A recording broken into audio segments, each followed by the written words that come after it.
to the distinguished representative of the observer of the Sovereign Order of Malta.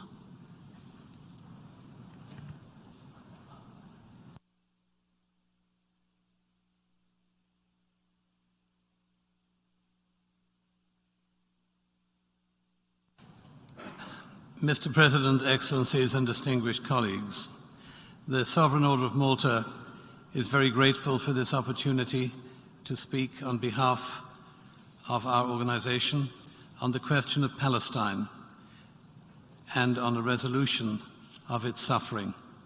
This represents a key and transcendental issue of importance to our work and our mission.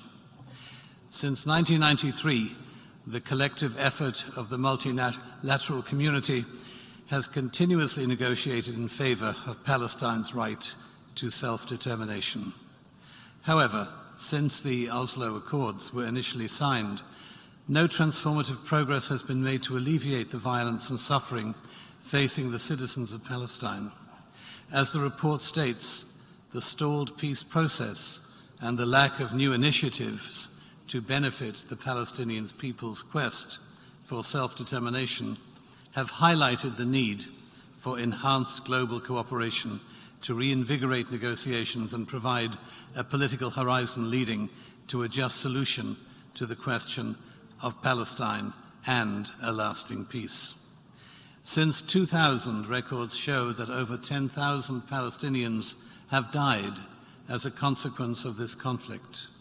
And while this is not matched by an equal number of Israeli fatalities, what it reveals, however, is the intense personal loss and the suffering of individuals, families, and communities throughout the region and across the borders. And it points to the eternal question, why? There seems to be no answer, only providing that not only is progress failing to be achieved, but it appears that regression is taking center stage. We join His Holiness Pope Francis in expressing hope that the Israeli and Palestinian authorities will, quote, more readily take to heart the search for dialogue and the building of mutual trust. This, as he puts it, is essential if there is to be a lasting peace in the Holy Land. Since the year 1048, the Sovereign Order of Malta has provided medical assistance to the most vulnerable people of society. Our presence in Palestine remains central to our cause. Through employment and medical assistance, we protect the most vulnerable, particularly women, children, and refugees, and we try to provide them with hope.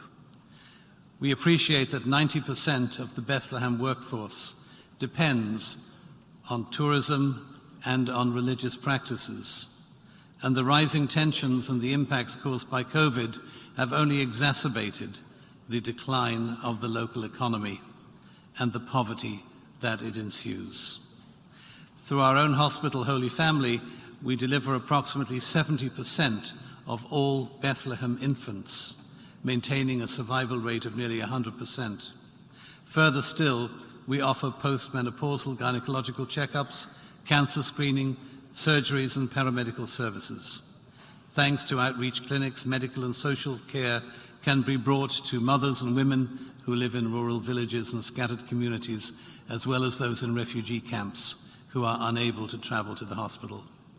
Our colleagues in the Alliance of Orders of St. John, particularly the most venerable Order of St. John, is the only voluntary provider of expert eye care in the West Bank, Gaza, and East Jerusalem, treating patients of any ethnicity, religion, or ability to pay. Their extensive network provides essential, sight-saving and life-changing eye care to the most remote and impoverished communities in the region. Together, we serve a population of 2.5 million, and by protecting sight, they are safeguarding the economic and the social independence of people of all ages across the West Bank and Gaza. Our collaborative response towards aiding the victims of this religious and political turmoil, of course, is central. However, the Sovereign Order of Malta joins many others here today in saying that our efforts in alleviating this pain and suffering will only be eased when the two-state solution is recognized and adapted unanimously, even if it involves negotiated flexibility. Throughout our work in the region, we continue to champion interreligious dialogue across all levels of human interaction. We remind everyone that at the heart of a political conflict, there is a social and a humanitarian dimension. Our goal is to promote a culture of global peace that embraces Palestine and Israel. Thank you, Mr. President.